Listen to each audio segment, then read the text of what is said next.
अब बात करते हैं उत्तर प्रदेश की ठंड की। जी हाँ, कड़ाके की ठंड यहां पड़ रही है। शाम होते ही सड़कों में सन्नाटा छा जाता है। सर्दी से बचने के लिए लोग अब अपने अपने घरों में कैद होने को मजबूर हैं। सड़कों में लोग अलाव और घर में ब्लोअर, रूम हीटर जला रहे हैं। प्रदेश में अब भी हाड़ कपा देने वाली ठंड पड़ रही है। पश्चिमी यूपी के कई जिलों में हल्की बारिश की संभावना जताई गई है। अब तक प्रदेश में ठंड से 15 लोगों की मौत हो चुकी है, जिसमें हमीरपुर में 6 लोगों की मौत दर्ज की गई है। वहीं महोबा, बरेली और भदोही में एक ही मौत हुई है। महाकुंभ की संगम नगरी प्रयागराज में भी ठंड लगने से एक महिला समेत 3 लोगों की जान गई है। कोहरे की वजह से प्रयागराज, आगरा और गोरखपुर में विजिबिलिटी 0 हो गई है। मौसम विभाग के अनुसार अगले 10 दिनों तक ऐसे ही हालात बने रहने वाले हैं।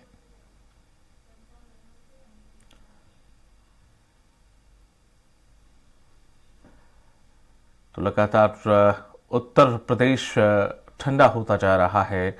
शीतलहर यहां चल रही है, कोहरे का भी प्रकोप है। इस ठंड में कई लोग अपनी जान गंवा बैठे हैं। तो अब जिस तरह से कुछ शहर जो हैं उत्तर प्रदेश के, वहां विजिबिलिटी 0 हो गई है, जिसमें से आगरा भी शामिल है, जहां पर इतनी धुंध है कि वाहन चलाने वालों को साफ दिखाई भी नहीं दे रहा है। और हमारे साथ जुड़ गए हैं वरिष्ठ सहयोगी घनश्याम निशांत चौरसिया और धर्मेंद्र, हमारे साथ 2 सहयोगी जुड़े हुए हैं हमारे। घनश्याम, अगर बात करें उत्तर प्रदेश की, तो उत्तर प्रदेश में बेसिकली हमेशा से ठंड बहुत ज्यादा पड़ती रही और गर्मी भी बहुत ज्यादा पड़ती है। इस बार की ठंड क्या कुछ सितम ढा रही है? कब तक ये हाड़ कपा देने वाली ठंड रहने वाली है? और सबसे ज्यादा कौन कौन से उत्तर प्रदेश के ऐसे शहर हैं जहां पर इसका प्रकोप सबसे ज्यादा है? देखिए, मौतों के लिहाज से अगर हम बात करें दीपक, तो मौतों के लिहाज से हमीरपुर में 6 लोगों की पिछले 24 घंटों में ठंडी से मौत हुई है। जाहिर बात है कि यहाँ पे ठंड हाड़ कपाने वाला भी है और मौत को आगोश में समा लेने वाला भी है। इसके अलावा अगर हम बात करें तो संगम नगरी महाकुंभ जहाँ पे आयोजित हुआ है, वहाँ पर भी कड़ाके की ठंड पड़ रही है। वहाँ पर भी 3 लोगों की मौत हुई है। धार्मिक नगरी है। दूसरा ही सबसे बड़ा धार्मिक नगरी काशी विश्वनाथ का बाबा काल भैरव की नगरी वाराणसी में भी 3 लोगों की मौत हुई है। इसके अलावा अगर हम बात करें तो भदोही, बरेली और भदोही बरेली में भी 1-1 लोगों की मौत हुई है। और इसमें अगर हम पूरी मौतों की संख्या की बात करें तो सुबह तक अगर 12 मौतों की संख्या सरकारी कागजों में दर्ज की गई थी, थोड़ी ही देर बाद ये मौतों की संख्या बढ़कर के 15 हो गई। यानी अब अगर बात करें तो मौजूदा वक्त में पिछले 24 घंटे के दरमियान 15 लोगों की मौत जो है सरकारी कागजों में दर्ज की गई है। सरकारी कागजों का दर्ज इसलिए मैं बता रहा हूं कि तमाम ऐसी मौतें होती हैं जो आंकड़ों में नहीं आ पाती, वो मौत सामान्य मान ली जाती है, या फिर वो लोग अस्पताल तक नहीं पहुंच पाते हैं, या फिर वो मल्टी ऑर्गन फेलियर और कई तरीके की बीमारियों से ग्रसित होते हैं, लेकिन ठंड मारती है और उनकी मौत हो जाती है। वो बीमारियां जो अन्य तरीके की बीमारियां हैं वो ठंडी के चलते वो सहन नहीं कर पाते हैं। उसका भी कारण कहीं ना कहीं ठंड ही होती है, लेकिन वो सरकारी आंकड़ों में दर्ज नहीं होती है, क्योंकि इस तरीके के नियम बनाए गए हैं कि ठंड में मरने वालों की संख्या उन्हीं लोगों की गिनी जाएगी जो उनके नियम के अनुकूल होंगे।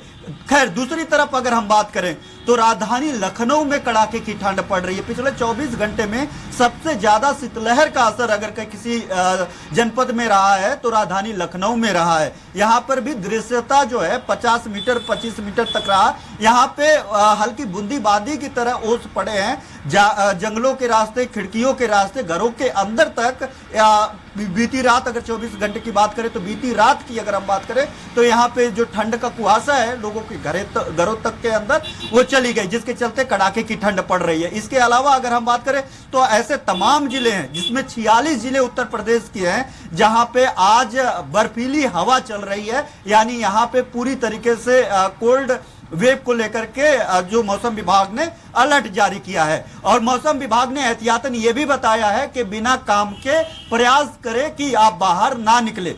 और रोड पे चलने वाले जो वाहन है वो तमाम जगहों पे वाहन रेंगते हुए दिखाई दे रहे हैं, खासतौर पे हाईवे पे। राजधानी लखनऊ में भी कमोबेश यही स्थिति है। पौष इलाके में है, जहां पे पौष इलाके होते हैं, ऑफिस खुलने के वक्त है तो गाड़ियां जब चलती हैं तो उससे माफ करिएगा, जी। उससे जो धुआं निकलता है उससे मौसम, उसके गर्माहट से मौसम साफ दिखता है, लेकिन उसके बावजूद यहाँ पे दृश्यता इतनी कम है कि मैं तस्वीरों से ही आपको दिखा दूं कि यहाँ पे मेरी मौजूदगी इस समय राम मनोहर लोहिया अस्पताल के बाहर है। और इस अस्पताल के बाहर का आप हालात देखिए कि यहाँ पे लोग जो तीमारदार हैं अस्पताल के बाहर, लोग ठंड से ठिठुरते हुए इन कैमरों में दिखाई देंगे आपको यहाँ पे, क्योंकि उनके मरीज जो है, मरीज अंदर है और जो तीमारदार हैं वो बहुत सारी चीजें और बहुत सारी प्रक्रिया से गुजरते हैं, चाहे वो जांच कराने को लेकर के हो, चाहे वो अपने दिन काटने को लेकर के हो, या फिर इस ठंड में ठंड को झेलने तक का जो है उनका उन पे सीधे तौर पे पूरा असर होता है और उनको रहने के लिए कोई जगह नहीं होता है।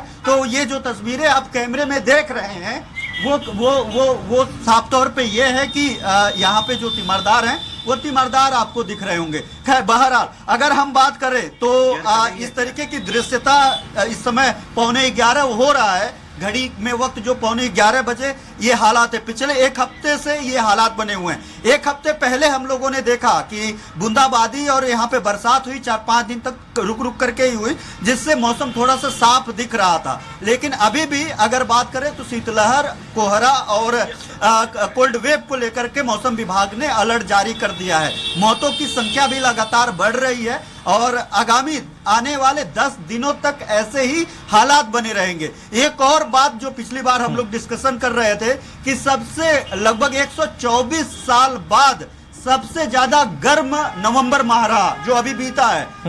आमतौर पर देखा जाता है कि गुलाबी ठंडी के बाद ठंडी पड़ने लगती है नवंबर में, लेकिन सबसे गर्म माह दर्ज किया गया। वही हालात दिसंबर का भी रहा, जो बीता हुआ बीता दिसंबर भी पिछले 40 सालों में सबसे गर्म रहा। लेकिन अब ये जनवरी एकाएक टर्न लिया और थोड़ा सा वक्त लगाया 4-5 दिन तक जनवरी में, लेकिन जनवरी में काफी तेज से फिर से कड़ाके की ठंड एकाएक लौट आई है। लगातार इस बाबत जो है, जो मौसम वैज्ञानिक हैं और जो पर्यावरणविद हैं, वो लोग लगातार इस बाबत नजर बनाए हुए हैं कि आखिरकार इस तरीके के चेंजेस क्यों हो रहे हैं, जो साफ तौर पे समझ से बाहर है। ठीक है, अच्छा मैं लौटूंगा आपके पास।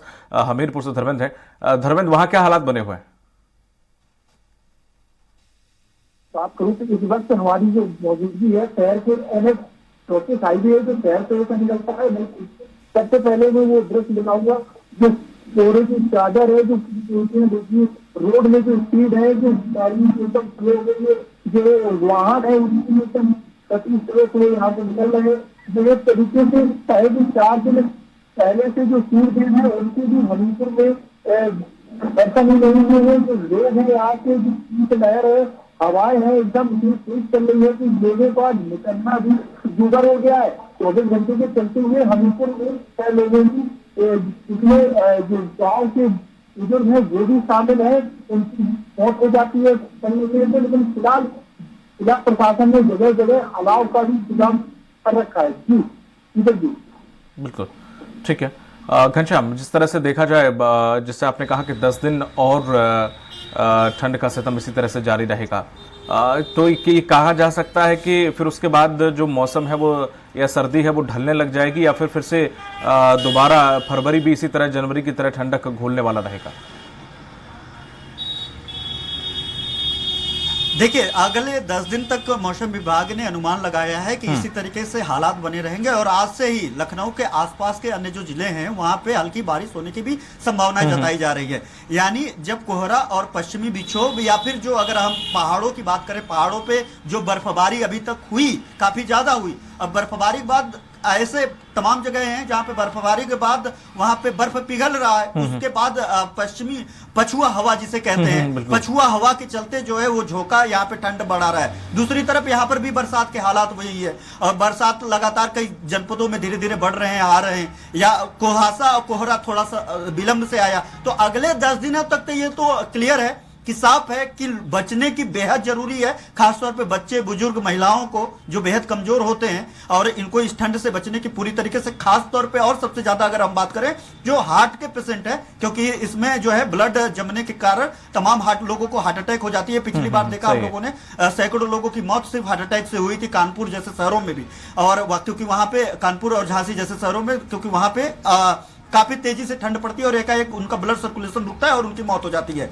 और अभी तक ये हालात इस बार नहीं है, लेकिन ये देखा आपने पिछले एक हफ्ते में सीधे यू टर्न लिया है मौसम ने। हालांकि अन्य सालों की अपेक्षा जो है जिस तरीके से एक कर्व के टाइप का आता है कि मौसम गर्मी से ठंडी की तरफ बढ़ता है, ठंडी से गर्मी की तरफ बढ़ता है, इस बार नहीं रहा। इस बार यू टर्न टाइप का है। तो 10 दिन बाद के हालात और दबाव क्या पश्चिमी विक्षोभ पे बनेंगे, ये वो सब सारी चीजें तय करेगी। लेकिन अगला जो 10 दिन अभी है, वो 10 दिन ये बता रहा है कि अब ठंड पूरी तरीके से प्रदेश को अपने आगोश में ले लेगा और इसका असर जो आम जनमानस है उस पर पड़ेगा और उनको बचाव और बचने के काफी ज्यादा उनको सचेत रहना पड़ेगा, एहतियात बरतना पड़ेगा। बचाव ही एकमात्र इस ठंड का इलाज है, क्योंकि एकाएक जिस तरीके से अटैक करता है वो मौका नहीं देता कि आगे कुछ बेहतर मतलब जिस तरह से सोच पाने के लिए। जी बिल्कुल सही कह रहे हैं आप।